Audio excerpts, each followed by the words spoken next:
नसतील का याची उत्सुकता महाराष्ट्राला जरूर असेल। अजित पवारांच्या अपघाती मृत्यूनंतर सातत्याने पुढे अपघातावर सवाल उपस्थित करणारे रोहित पवार आता सुनेत्रा पवारांच्या प्रचाराकरता मैदानात उतरले आहेत। शरद पवारांच्या राष्ट्रवादीचे आमदार रोहित पवार उपमुख्यमंत्री सुनेत्रा पवार यांचा प्रचार करतायत।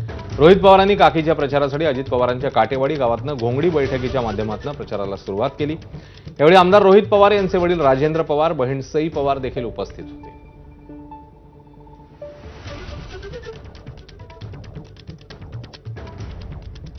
हे जे काय 22-23 लोक आहेत खरं तर त्यांनी उभं राहायला नको पाहिजे होतं, पण ते राहिलेले। शेवटी आपली जबाबदारी एवढीच आहे, मला असं वाटतं की आपण मतदान किती होईल अशी चर्चा नेहमी त्या ठिकाणी करतो।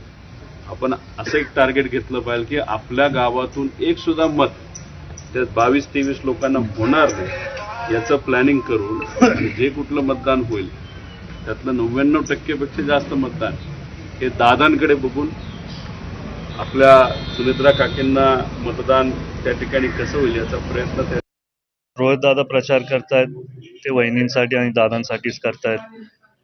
कुठेतरी जरी मागच्या निवडणुकीत ते दुसऱ्या पक्षातले उमेदवार असतील तरी आम्ही सर्व पवार कुटुंब एक कुटुंब आहे।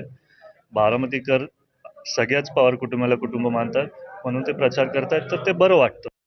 आज माझे ज्येष्ठ बंधू राजेंद्र पवार, माझ्या राजेंद्र पवारांची लेक, माझ्या म्हणजे भावाची मुलगी सई आणि रोहित हे कुटुंब म्हणून आज वहिनींचा प्रचार करतायत। एकतर महाविकास आघाडी म्हणून जी भूमिका असेल तीच माझी असेल।